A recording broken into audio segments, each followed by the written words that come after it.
importance of local government. But today we are not here to talk about local government. We are here to talk about the next presidential election. I am so glad that you're here.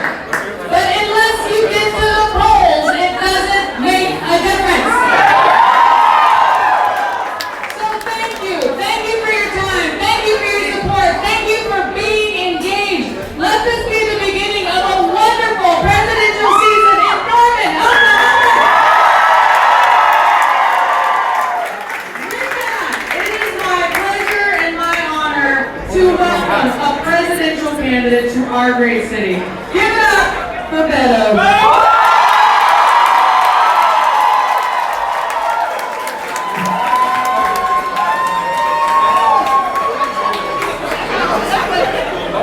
How's everybody doing?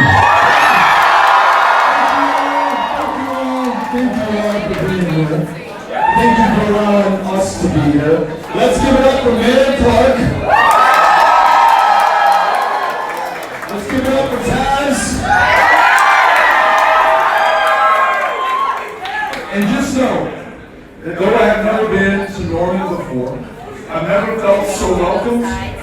Never felt more as though I was in the right place, right at home, right where I should be, than here right now. So thank you. This is our second visit to the state of Oklahoma as a presidential candidate. Because in my mind, yo creo, that Oklahoma is just as important as any other state in the union.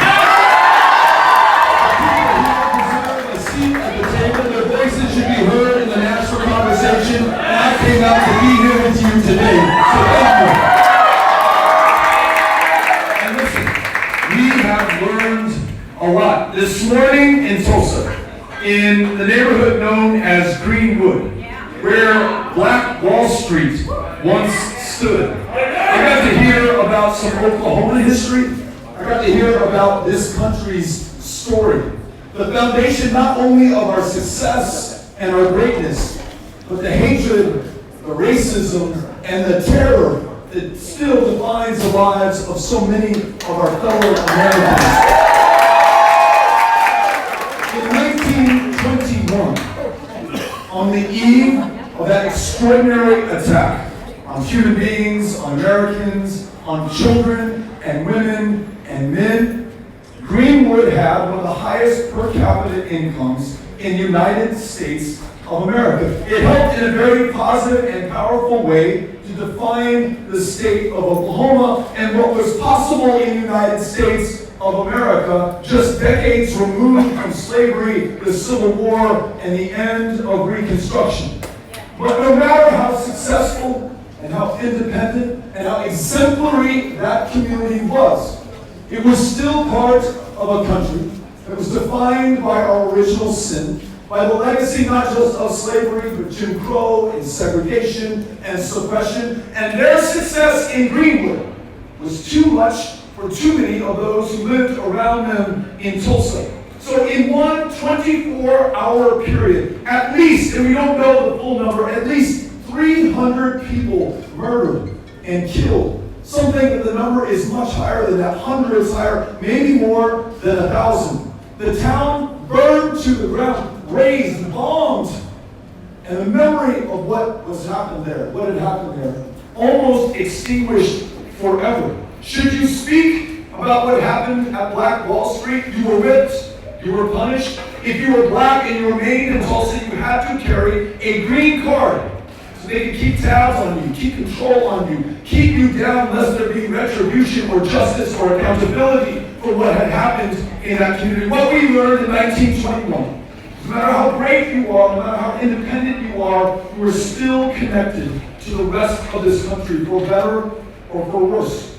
Earlier today in Oklahoma City, there we were at the memorial for what happened in that community, in this country, in 1995. People of Oklahoma City minding their own business. At the federal building, kids in daycare, public servants delivering for this community, this state, and their country.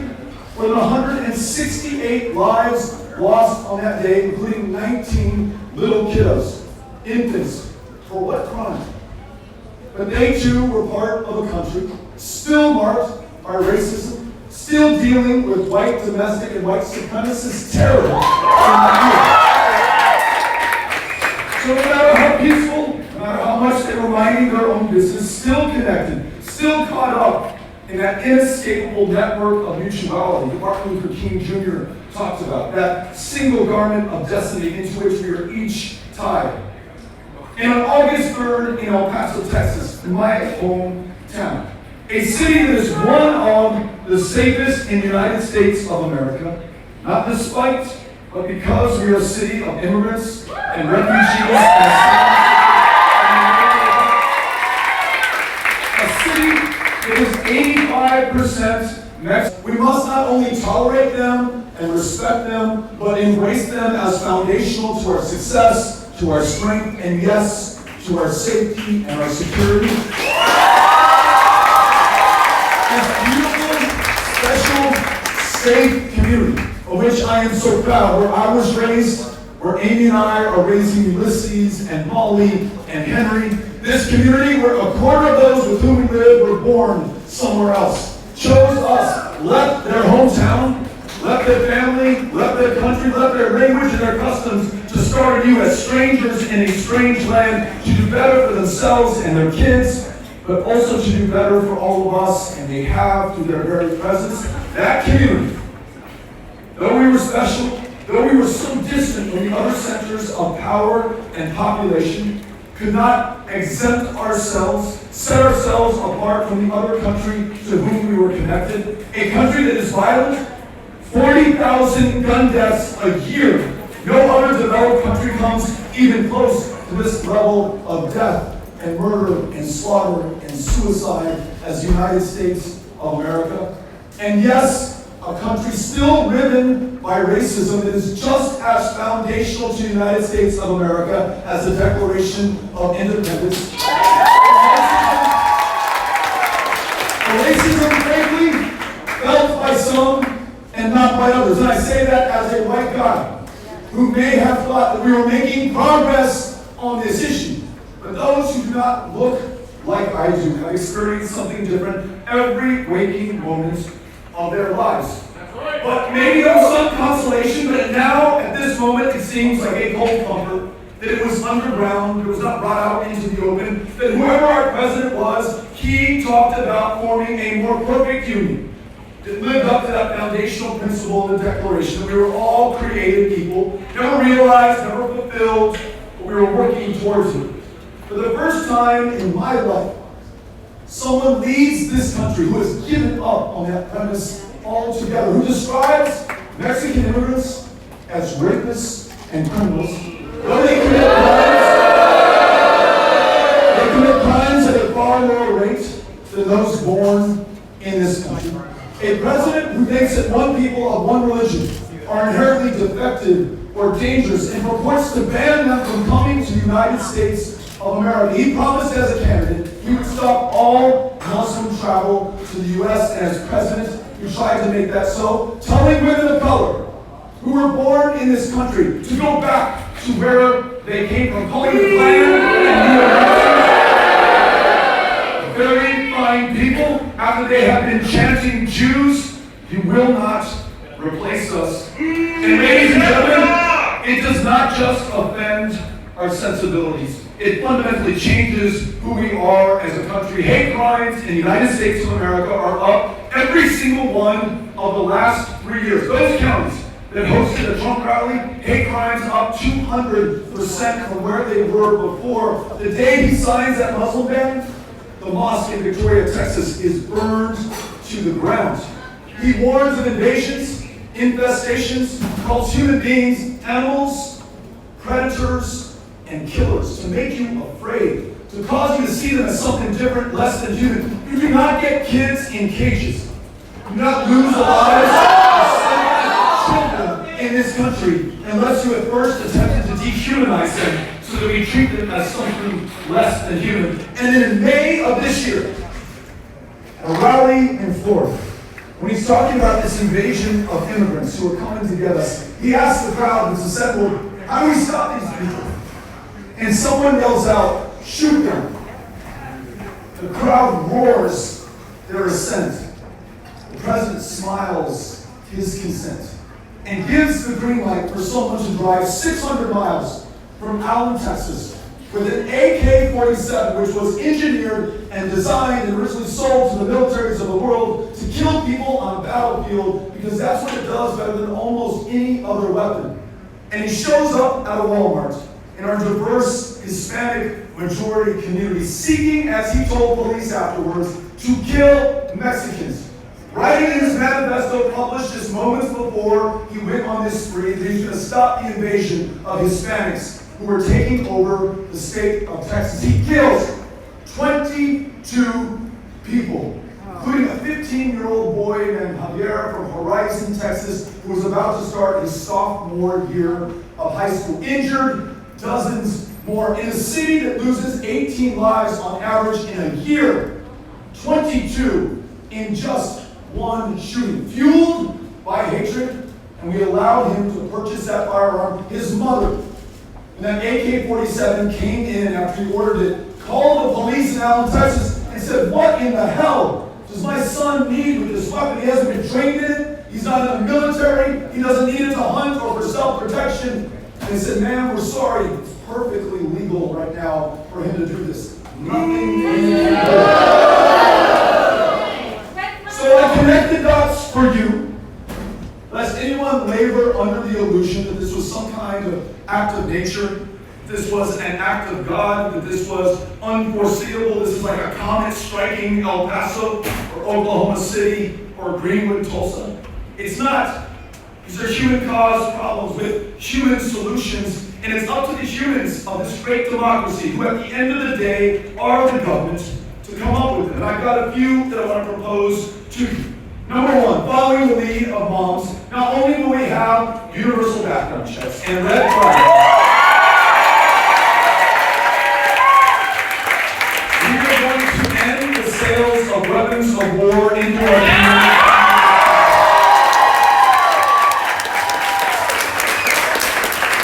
We're going to follow the lead of Trump's own director of the FBI, Christopher Wray, testifying to Congress last week, said the majority of the domestic terror investigations that the FBI is conducting are of white supremacists who want to kill people based on the color of their skin in this country. Let's make that the number one law enforcement priority in the United States.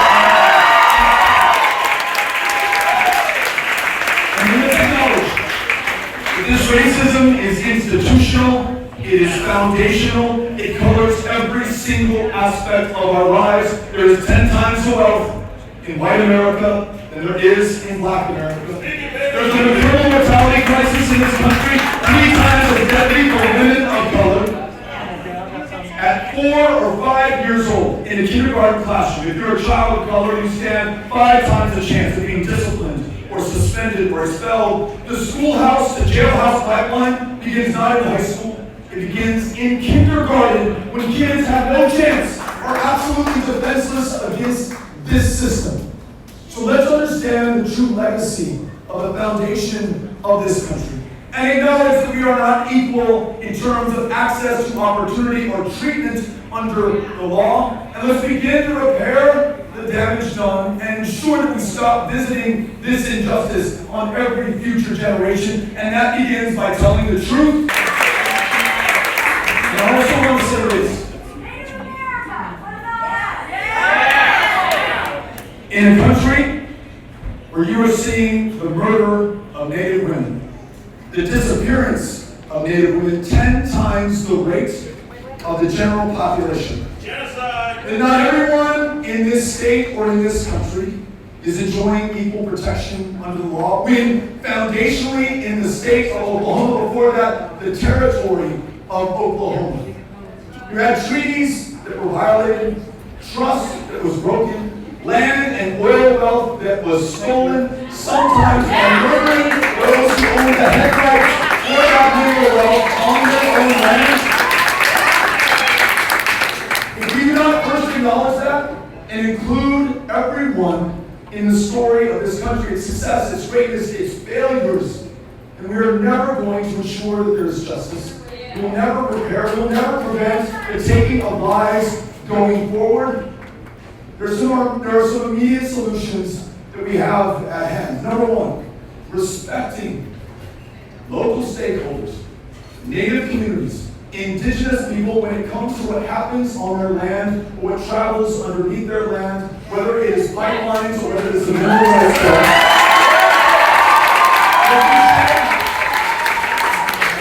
That the Office of Violence Against Women is increased in its funding by 10 times so that we prevent the marriage of women and bring their murderers to justice.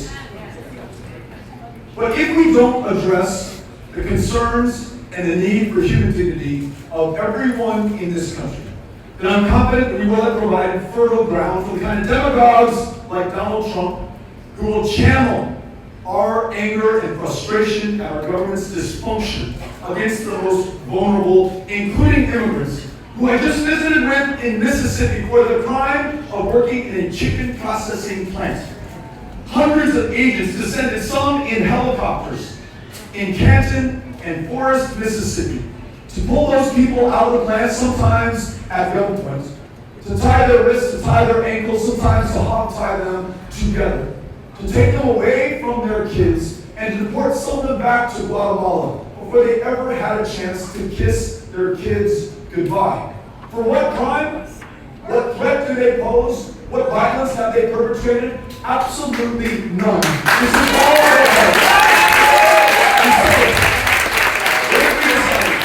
Not only are we going to stop these attacks on immigrants, not only are we going to stop trying to dehumanize and vilify and demonize them, but we were going to lift them up by legalizing their presence here in this country.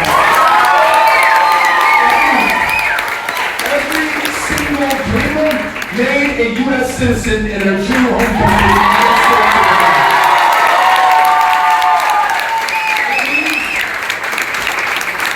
Those working some of the toughest jobs in America, the polleros in Mississippi that we just met, they no longer have to live in the shadows or leave their kids at the beginning of the day in fear that they may not see them at the end of the day. We made sure that they have permanent residency, permission to work, and put them on a path to citizenship as well.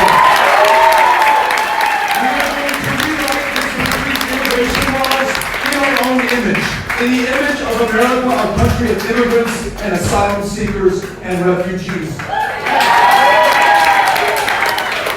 Y además, in a country the wealthiest on the face of the planet, where people today in 2019 are being consumed by and dying of diabetes, 97 years after insulin was brought to the market, we're going to ensure no one has to fear, no one has to go without, no one has to be arrested on purpose for their schizophrenia or bipolar disorder to be treated in a county jail, which is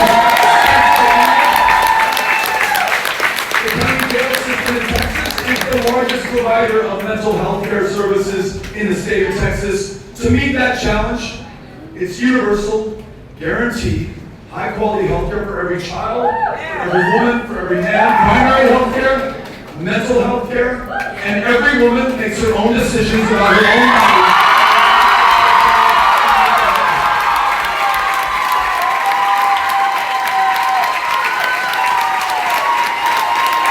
We will make sure that this country and this economy works for everyone. No more $2 trillion tax breaks for the wealthiest and for corporations at a time over $22 trillion in debt.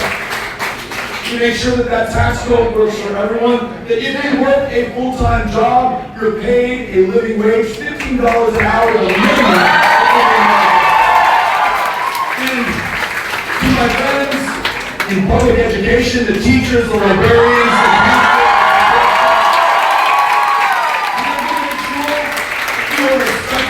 you are rewarded for your public service. Outstanding student loan debt will be forgiven if you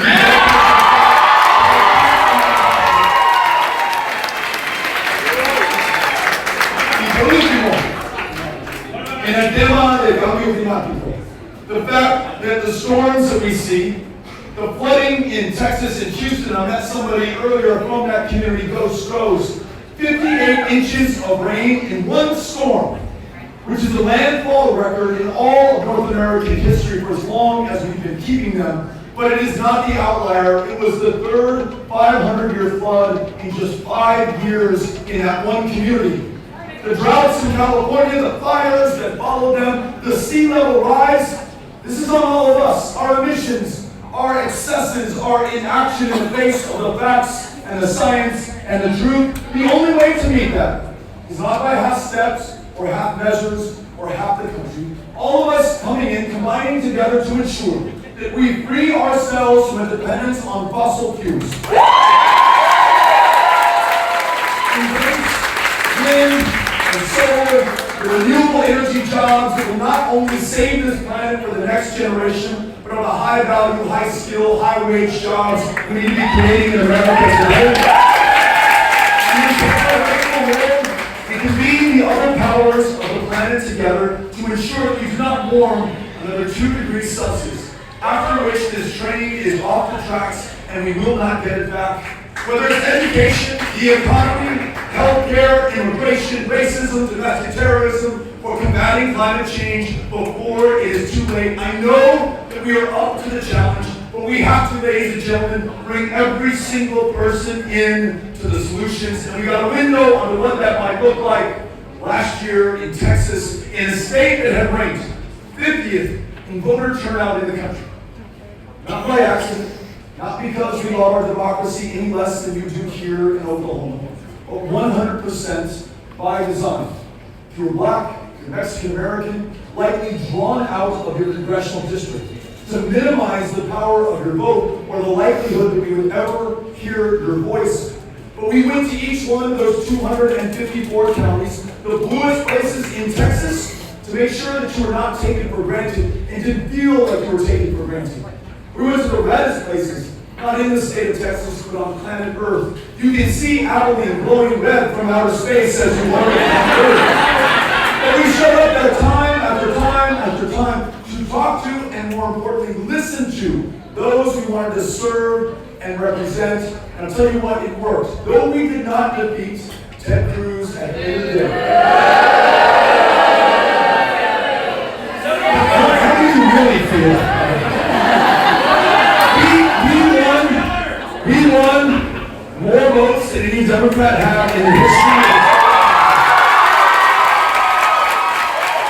and we won independents. We won 500,000 Republicans.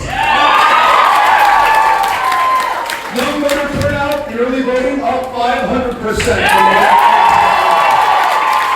Two new Democratic members of Congress helping to flip the House of Representatives in Washington, D.C. 17 African American women elected to judicial positions. That and the 38 electoral college votes in Texas is how we defeat Donald Trump in November. And by going everywhere, listening to everyone, letting nobody off, that's how we bring this divided country back together again, meet the greatest set of challenges we've ever known, and fulfill the greatest set of ambitions this planet will ever see, all from the people of America. And we start right here this afternoon in Norman, Oklahoma.